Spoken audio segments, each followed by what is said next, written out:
ఒక్క గాజు కూడా పగలగొట్టకుండా భలే తొడిగారే.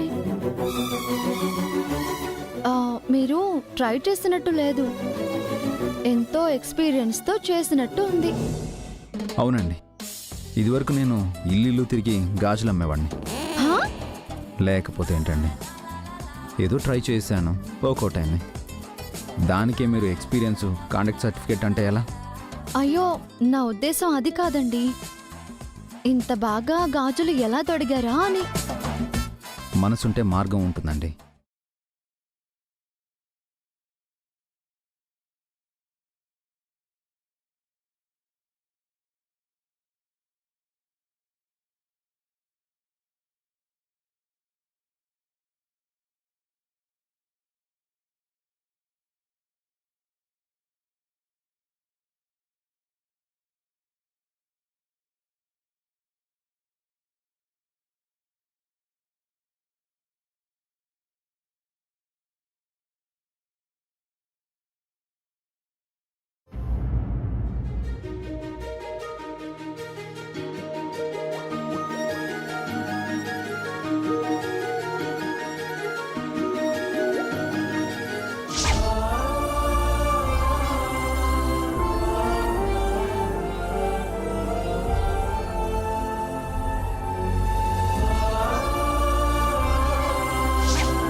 జయంతి,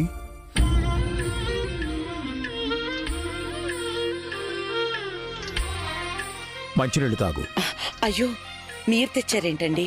ఎప్పుడూ కోడళ్ళు మనవళ్లతోనైనా సేవ చేయించుకోవడం, మొగుడు చేయకూడదా?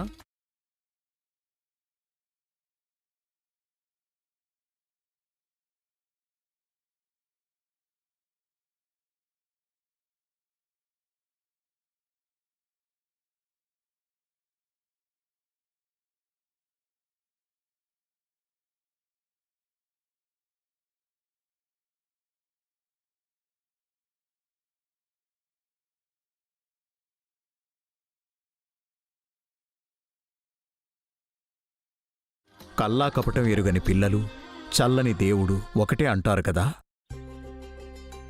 కోపంలోనూ ఆవేశంలోనూ అనాలోచితంగా ఎన్నోసార్లు నువ్వు బన్నీని, వసూని తిట్టావు, అవమానించావు. పాపం, వాళ్ళవేవీ మనసులో పెట్టుకోలేదు. నీ ప్రేమ కోసం పరితపించారు.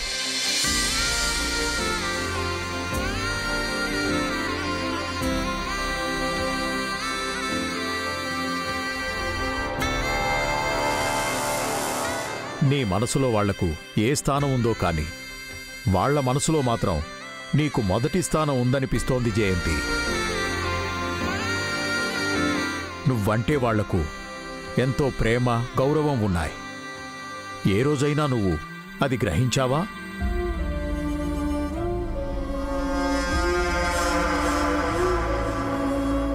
పావనియే గొప్పనుకుంటే పావనిని మించిన మంచి అలవాట్లు, పద్ధతులు వసూలో కూడా ఉన్నాయి. ఎంతో వినయం, అంతకు మించిన ఓర్పు, సహనం వసూలు ఉన్నాయి. వసు పెంపకంలో పెరిగిన బన్నీ కూడా తల్లిబాటలో నడుస్తున్నాడు.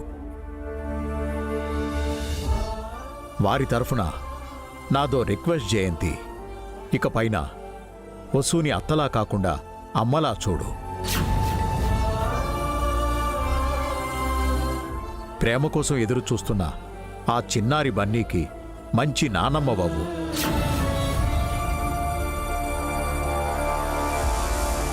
అను, కీర్తిలతో పాటు బన్నీ కూడా మన మనవడే అనుకో. అప్పుడు ఇల్లు సంతోషంగా ఉంటుంది.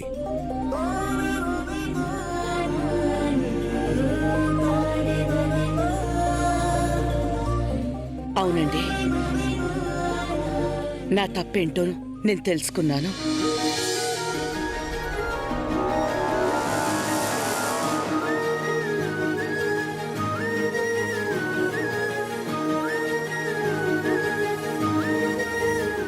నేను ఎంత అవమానించినా వసు, బన్నీలు వాళ్లలో వాళ్ళు బాధపడ్డారే తప్ప బయటపడలేదు.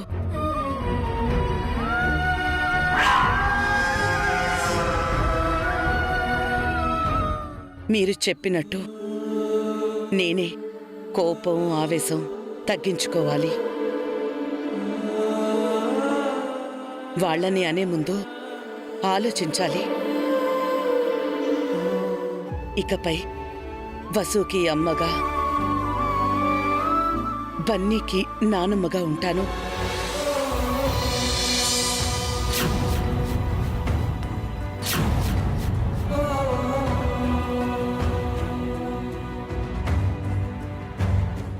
మరి మాట నిలబెట్టుకుంటావా? అంటే ఏంటి మీ ఉద్దేశం?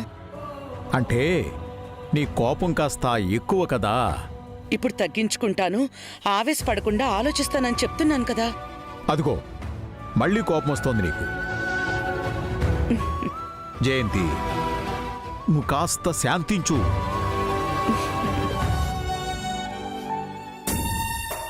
అయిపోయింది ఆంటీ, అంతా అయిపోయింది. అత్తయ్య గారు పాజిటివ్ గా మారిపోయారు. మనకున్న స్ట్రెంగ్త్ అంతా వాసు అక్కపై వెళ్ళిపోయింది. ఇక మీరు నేను ఏమి చేయలేము. ఎందుకు చేయలేమే? సేవలు చేసి వాసు అక్క బన్నీలు అత్తయ్య మనసు మార్చి మార్కులు కొట్టేస్తున్నారు. అందరూ వాళ్ళనే సపోర్ట్ చేస్తున్నారు. ఇంకేం చేయగలం మనం? పిచ్చిదానా, కొందరి కోపం తాటాకు మంటలాంటిది అంటుంటారు కదా. అంటే ఇలా వచ్చి అలా వెళ్ళిపోయే కోపం అని అర్థం. మీ అత్తయ్య విషయంలో ఆ సామెత రివర్స్ అవుతుంది. మీ అత్తయ్య శాంతం తాటాకు మంటలాంటిది. అంటే ఇలా కూలయ్యి అలా ఫైర్ అవుతుందన్నమాట. నేను ఆడ శకుని అయితే మీ అత్తయ్య ఆడ విశ్వామిత్రుడు. అంటే అత్తయ్య మాట నిలబెట్టుకోరా? మనం నిలబెట్టుకోనివ్వము. మీ అత్తయ్యలో వసు బన్నెలపై ఓరిపోతున్న కోపాన్ని ఎగదోస్తాం, రెచ్చగొడతాం. నాకు వార్నింగ్ ఇచ్చిన వసుకి బుద్ధి చెప్తాను. మరి అత్తయ్య మన మాటలు వినకపోతేనో? మీ అత్తయ్య పొగడ్తలకి పొంగిపోతుంది, చాడీలకి చేప్రోలు ఊపుతుంది. అది తన బలహీనత, అదే మన బలం. ఆ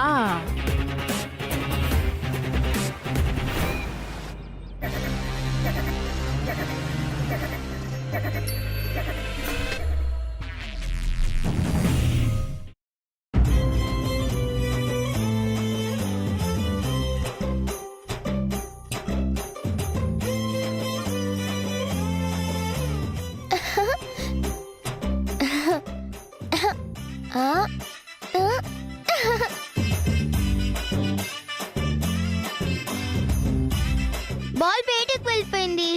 పదా వెళ్ళి తెచ్చుకుందాం.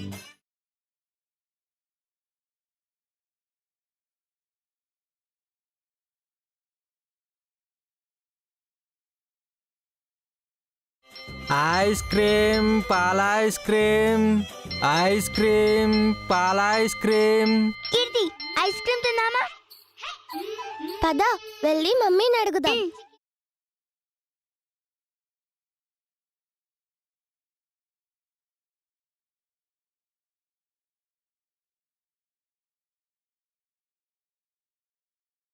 మమ్మీ మమ్మీ, ఐస్ క్రీమ్ కొని పెట్టవా?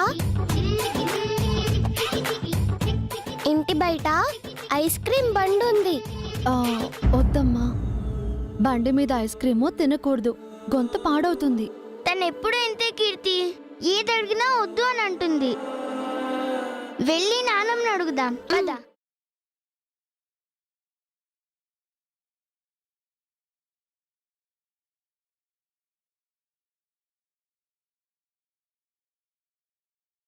అను, కీర్తి, ఏం కావాలి? ఐస్ క్రీమ్ కావాలి నాన్నమ్మ, ప్లీజ్ కొనిపెట్టవా? ఐస్ క్రీమ్ తింటారా?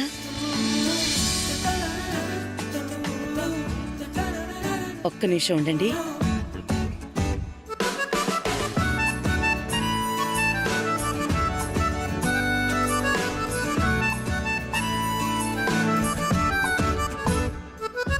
మీరిద్దరూ వెళ్ళి చెరో ఐస్ క్రీమ్ తెచ్చుకోండి.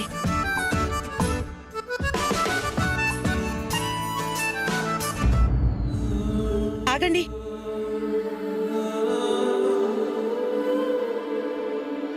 3 ఐస్ క్రీమ్స్ తీసుకురండి. ఓకే నానమ్మా.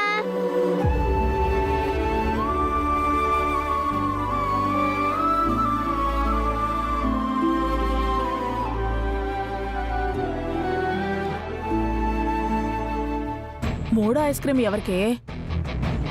అత్తయ్య తింటారేమో. తనేమైనా చిన్నపిల్లనా ఐస్ క్రీమ్లు చాక్లెట్లు తినటానికి? పోనీ మీకిస్తారేమో. ఆ? అయినా నాకెందుకులే, ఐస్ క్రీమ్లు తింటే లావైపోతాను. ఇప్పుడేదో స్లిమ్ గా ఉన్నట్టు చదువు బిల్డప్ కొట్టి. ఏంటే గొణుకుతున్నావు?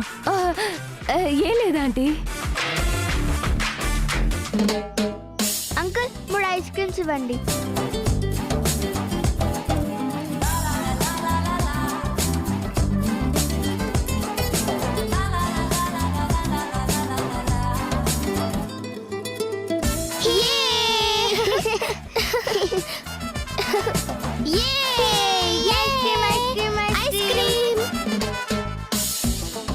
నానమ్మ 3 ఐస్ క్రీమ్స్ తెచ్చాము. ఇదిగో.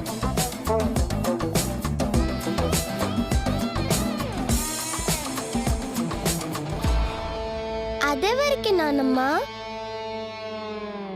మీ అన్నయ్యకి.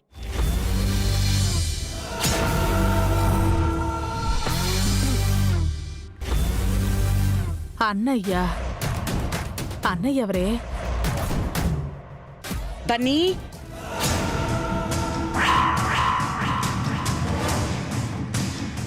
బన్నీ,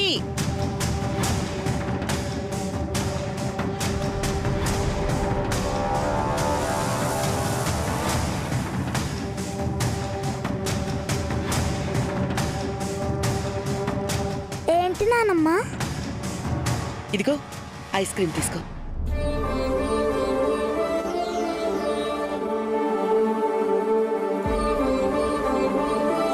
వద్దు నానమ్మ.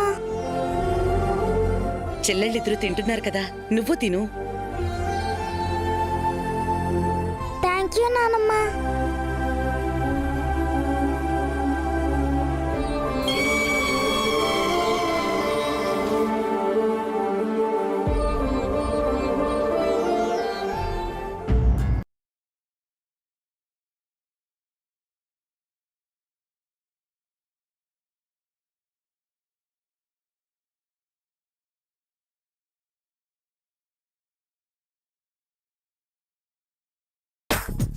మీరు కాస్త టేస్ట్ చేయండి.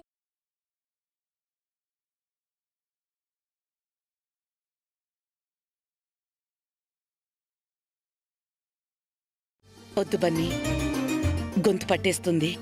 కొంచెం తింటే ఏం కాదు నానమ్మ. నోరు తెరవండి. వద్దు బన్నీ. ప్లీజ్ నానమ్మ, కొంచెం తినండి. ఏం కాదు, తినండి.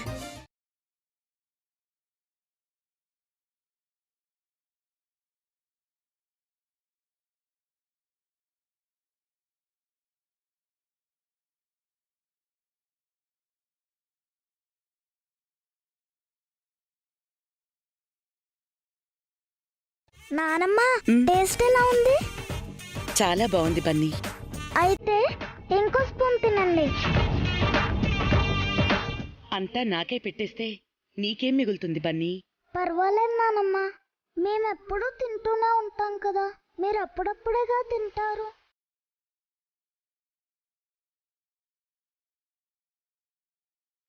తినండి నానమ్మ. వద్దులే బన్నీ. ప్లీజ్ నానమ్మ. అను, కీర్తి, చూడండి, అన్నయ్యని చూసి నేర్చుకోండి.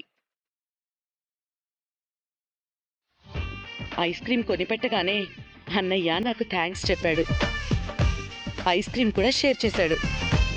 మీరు ఉన్నారు. ఎందుకు?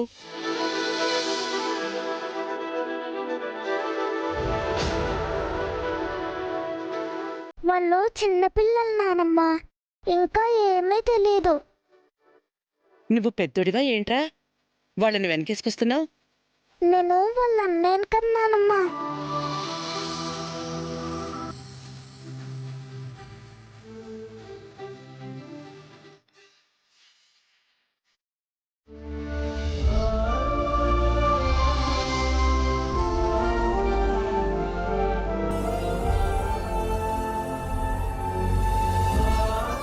థ్యాంక్ యూ నానమ్మ. సరే తినండి.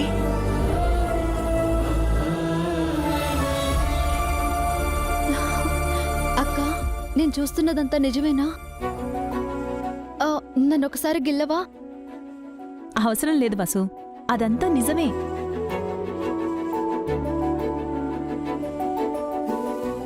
అత్తయ్య గారు బన్నీకి ఐస్ క్రీం కొని పెట్టారు, ముద్దు పెట్టారు. అను కీర్తిలు అన్నయ్య అన్నారు. అంతేకాదమ్మా, అన్నయ్యని చూసి నేర్చుకోండని కూడా అన్నారు. చాలా హ్యాపీగా ఉందక్క. అత్తయ్య గారు బన్నీని ప్రేమగా చూసుకుంటున్నారు. మరి బన్నీ సేవలు చేశాడు కదా, అందుకే ఇదంతా.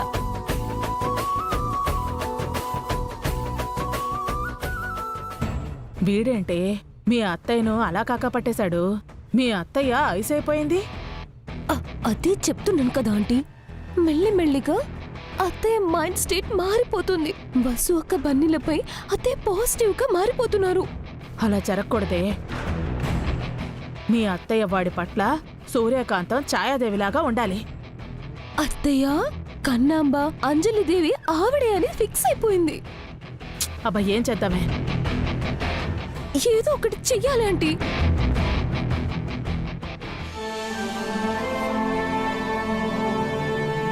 మమ్మీ, నానమ్మ మాకు ఐస్ క్రీం కొనిపెట్టారు. నేను అడిగితే కొనివ్వను అన్నావు. మా నాన్నమ్మ కొనిచ్చింది. ఎవరో ఒకరు కొనిచ్చారు కదా, మళ్ళీ ఎందుకు మమ్మీని అంటున్నావు? బన్నీ, ఐస్ క్రీం తిన్నాక హ్యాండ్ వాష్ చేసుకుని పైకి వెళ్ళు. పెయింటింగ్ మాస్టర్ వచ్చారంట. అవును బన్నీ, ఆల్రెడీ శ్రావ్య అక్క క్లాస్లో ఉంది, నువ్వు కూడా వెళ్ళు. Okay mummy.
ప్లీజ్ రాహుల్, మా ఇంట్లో వాళ్ళు చూస్తే బాగోదు. మరీ ఇంత కష్టపడి నేను మీ ఇంటికి రావడం ఎందుకు? ఇలాగైనా కలుసుకుంటున్నాం కదా. ఊరికే చూస్తూ ఉండడం వల్ల ఉపయోగం ఏంటి? ఏదైనా చేసుకుంటే బాగుంటుంది కదా. దానికి ఇంకా టైం ఉంది బాబు, అన్నీ పెళ్ళయ్యాకే. ఓకేనా? ఓకే.